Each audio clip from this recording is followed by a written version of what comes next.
বিসমিল্লাহির রহমানির রহিম। প্রিয় সাংবাদিক বন্ধুগণ, আসসালামু আলাইকুম ওয়া রাহমাতুল্লাহ। আপনাদের সবাইকে জুলাই গণ অভ্যুত্থানের অন্যতম শক্তি ইসলামী ছাত্র আন্দোলন বাংলাদেশ এর পক্ষ থেকে আন্তরিক শুভেচ্ছা ও মোবারকবাদ জানাচ্ছি।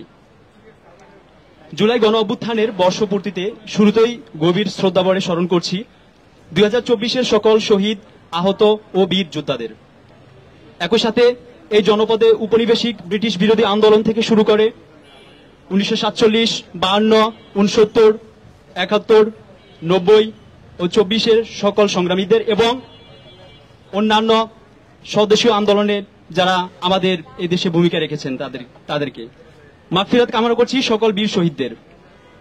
বিশেষভাবে দীর্ঘ প্রায় দেড় যুগের আওয়ামী ফ্যাসিবাদ বিরোধী আন্দোলনে যারা বিভিন্ন সময়ে গুম খুনের শিকার হয়েছেন তাদেরকেও শ্রদ্ধাভরে স্মরণ করছি। সাংবাদিক বন্ধুগণ, বাংলাদেশের উল্লেখযোগ্য সকল নাগরিক অধিকার নিশ্চিতে ছাত্র রাজনীতির সবসময় গুরুত্বপূর্ণ ভূমিকা পালন করেছে। একই সাথে ছাত্র রাজনীতি নামে হল দখল, সিট বাণিজ্য, গেস্টরুম গণরুম কালচার, চাঁদাবাজি, শিক্ষকদের মানহানি, ক্যাম্পাসকে মাদকের অভয়ারণ্যে পরিণত করা, খুন, ধর্ষণ, সন্ত্রাসী কার্যক্রমের প্রতিযোগিতাও হয়েছে ছাত্র রাজনীতির নামে। ইসলামী ছাত্র আন্দোলন বাংলাদেশ শিক্ষার্থীদের জন্য কল্যাণমূলক ছাত্র রাজনীতি সবসময় চর্চা করে আসছে এবং বিগত প্রায় 3 যুগ ধরে সকল অপরাধ প্রবণতা থেকে মুক্ত থেকে শিক্ষার্থী বান্ধব ভূমিকা পালনের চেষ্টা করেছে। ক্যাম্পাসগুলোতে ছাত্র সংসদের মাধ্যমে শিক্ষার্থী বান্ধব অধিকার আদায়ে প্রতিযোগিতামূলক ছাত্র রাজনীতিতে বিশ্বাস করে ইসলামী ছাত্র আন্দোলন বাংলাদেশ। আর এটি বাস্তবায়নের অন্যতম মাধ্যম হতে পারে নিয়মিত ছাত্র সংসদ নির্বাচন। তাই আমরা নিয়মিত ডাকসু সহ সকল ছাত্র সংসদ নির্বাচনের দাবি জানিয়ে এসেছি এবং ডাকসু নির্বাচন আদায়ে আন্দোলনের সামনে সারিতে থেকে নেতৃত্ব দান ও সচেতনতামূলক গণসংযোগ চালিয়ে এসেছি। আমরা মনে করি ডাকসু সচল থাকলে ক্যাম্পাসে পেশি শক্তির আস্ফালন এবং অপরাধ প্রবণতা বন্ধ হবে, তৈরি হবে সহাবস্থানমূলক রাজনৈতিক পরিবেশ। ছাত্র সংসদ নির্বাচনের মাধ্যমে দেশপ্রেমিক জাতীয় নেতৃত্ব তৈরি হয়। 24-এর গণ অভ্যুত্থানের পরে এই বিষয়টি জাতির কাছে এখনো আরো বেশি সুস্পষ্ট। শিক্ষার্থীদের সাথে নিয়ে আমাদের সম্মিলিত দাবির মুখে দীর্ঘ 6 বছর পর আবারও ডাকসু নির্বাচনের তফসিল ঘোষণা করা হয়েছে। এজন্য দাবি প্রশাসনকে ইসলামী ছাত্র আন্দোলন বাংলাদেশের পক্ষ থেকে আন্তরিক ধন্যবাদ জ্ঞাপন করছি। প্রিয় সাংবাদিক ভাইয়েরা, ডাকসু তফসিল ঘোষণার পর থেকে ক্যাম্পাসের চলমান পরিস্থিতি নিয়ে আমরা উদ্বিগ্ন। সম্প্রতি টিএসসিতে একটি প্রদর্শনীতে কিছু ছবিকে কেন্দ্র করে যে ঘটনা ঘটেছে তা আমাদেরকে বিস্মিত করেছে। 71-এর জাতির চেতনায় কেন্দ্রবিন্দু, যা নিয়ে প্রশ্ন রেখে স্বাধীন বাংলাদেশের রাজনীতি করার স্বপ্ন যে কোনো দলেরই জন্য আত্মঘাতী হবে।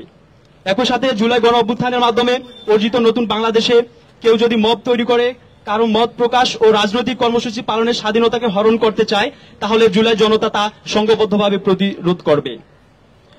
এই ঘটনায় প্রশাসনের নীরব ভূমিকা ক্যাম্পাসের অস্থিতিশীল পরিস্থিতি তৈরিতে অন্যতম প্রভাবকের ভূমিকা পালন করছে বলে আমরা মনে করছি। প্রিয় সাংবাদিক বন্ধুগণ, আমরা বিশ্বাস করি ক্যাম্পাস রাজনীতি হবে শিক্ষার্থীদের অধিকার আদায়ের বলিষ্ঠ মাধ্যম, কিন্তু ডাকসুকে কেন্দ্র করে ক্যাম্পাসে পুঁজিবাদী আস্ফালন এবং যে টাকার ছড়াছড়ি চলেছে তাকে আমরা সন্দেহের চোখে দেখছি। প্রিয় সাংবাদিক ভাইরা, সময় মতো ডাকসু আয়োজন হলে শিক্ষার্থীরা তাদের নির্বাচিত প্রতিনিধি পাবে, কিন্তু আপনারা ইতিমধ্যে হয়তো লক্ষ্য করেছেন যে কেউ কেউ তাদের নিজস্ব প্রস্তুতির ঘাটতি কিংবা জনসমর্থনের অভাবে এবং পরাজিত হওয়ার ভয়ে ডাকসু আয়োজনকে স্বাগত জানাচ্ছে না এবং ডাকসু বানচালের ক্যাম্পাসকে অস্থিতিশীল করার পায়তারা করছে। আমরা তাদের ডাকসু বিরোধী প্রচারণা থেকে বিরত থাকার জোর দাবি জানাচ্ছি।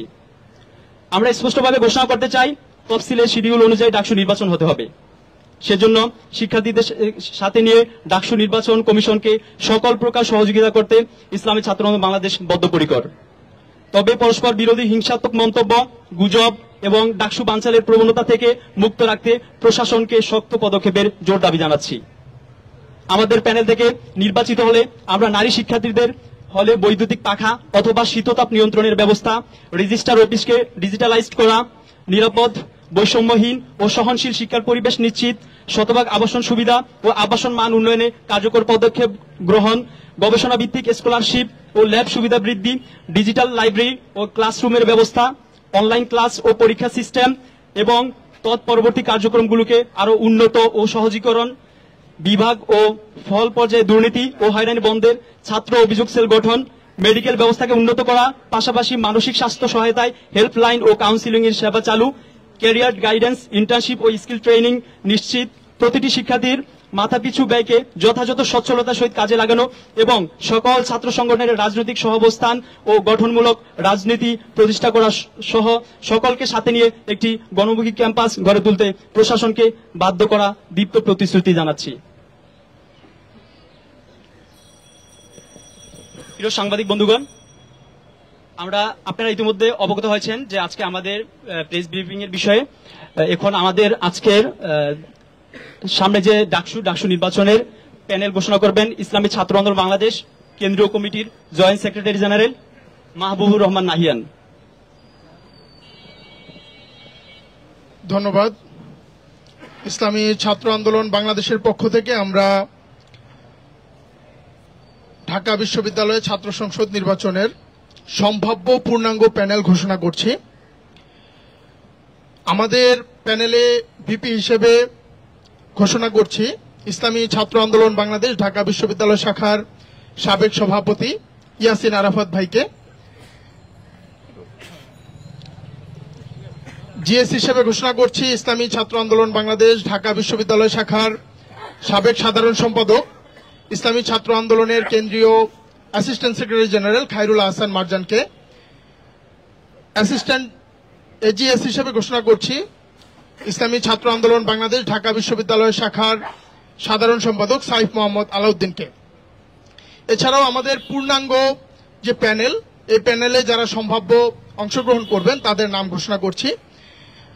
আবু বকর শিক্ষা ও গবেষণা, মোহাম্মদ আলী ইসলামিক স্টাডিজ বিভাগ, আব্দুর রহমান মাহফুজ ইসলামিক স্টাডিজ বিভাগ, প্লাবন আহমেদ ট্রিপলি, Juraira Akter molecular science, Ilias Talukdar IEB, Mainul Islam ইসলামের ইতিহাস, ইয়াসিন আরাফাত সমাজবিজ্ঞান, ইমরান হোসেন ব্যাংকিং, ইসমাইল হোসেন ইসলামের ইতিহাস, সাব্বির আহমদ ইতিহাস, মানসুরুল হক শান্ত ফিন্যান্স, মোসাম্মদ হাবিবা ভাষাবিজ্ঞান, শাহরিয়ার জাবির আইন, ওমর ফারুক ইসলামিক স্টাডিজ, আফজাল হোসেন সিয়াম আরবি, নুরুল জান্নাত মান্না আরবি, Ikramul Kabir Islamic studies, Mohammad Riyad OSL, Arian Mahmud Rasel Islamic studies,